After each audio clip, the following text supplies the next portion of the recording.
Hello everybody, Lauren here from otzisPouch.ca. Just wanted to talk a little bit about waterproofing and treating leather, such as your work boots with birch tar. It's one of the original waterproofers and treatments, as well as glues, dating back hundreds of thousands of years, used from everything for treating leather, making weapons, attaching stone and copper heads to axes. Otzi the Iceman, his axe was attached with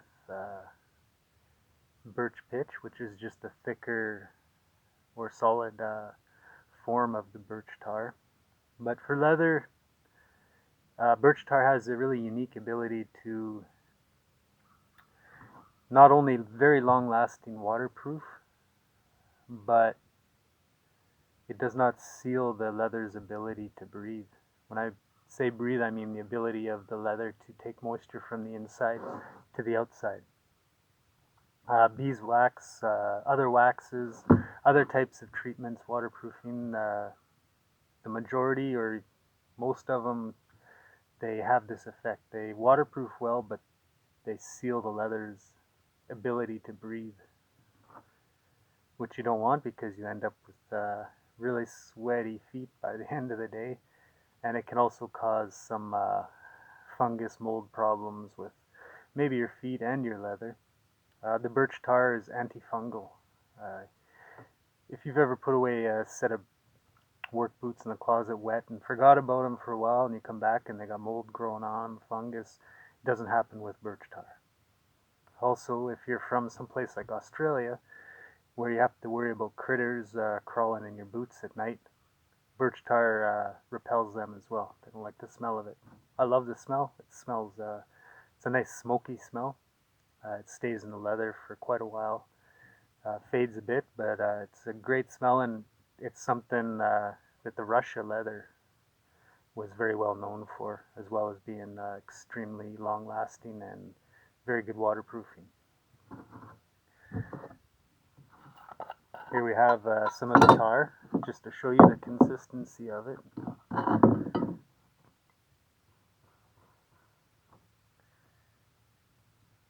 Okay, as you see, it's really is a tar, not too thick. But when you get this for waterproofing your boots, when you order it from us, you receive it, it'll come in a tin.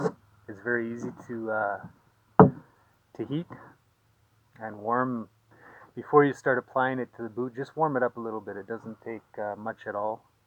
Just lukewarm on the bottom with a candle or something, and it'll spread easier, and you'll get a lot more coverage on your boot than you would if it was really tar consistency. Here's my boots, which I just treated. To give you an idea here of, it does darken the leather substantially. This piece of birch bark was about what the leather color was on these boots before I treated them. Well, as you can see quite a bit darker, and it does, like I said, impart a smoky smell on the leather, which a lot of people really like. Some people not so much. It lasts. It fades weekly, a little bit at a time, but it can last for months and months if you actually put your nose up to it and smell it. It's insect repellent smell as well. As I mentioned, antifungal, and very, very long lasting waterproof. Just a little sample here. Pour some water on there, and friction, try and get it in with friction. There's some treatment for boot, the water rolls off very quickly, but if you actually try to force it in, you can get it to go into the leather. Birch tar, that is not the case.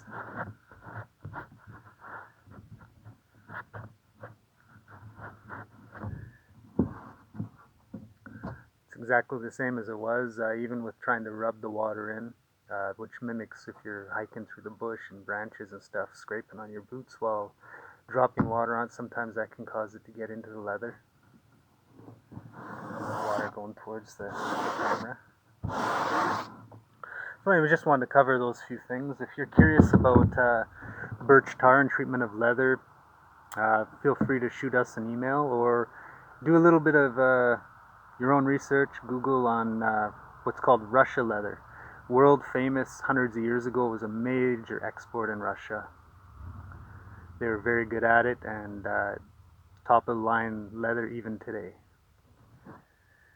There was a ship found 1973, I believe, by the UK that was carrying a load of hemp and Russian leather, and it sank 200 years before. It was in salt water for 200 years, and it had a load of the Russian leather in the boat while it was covered with clay that helped preserve it, but it was also the waterproofing. And after 200 years sitting, it was brought up to the surface and was used for making high-end shoes, purses, etc. It was still perfectly good to go. So that's it. Lauren here from otzisPouch.ca. Hope you enjoyed the little video.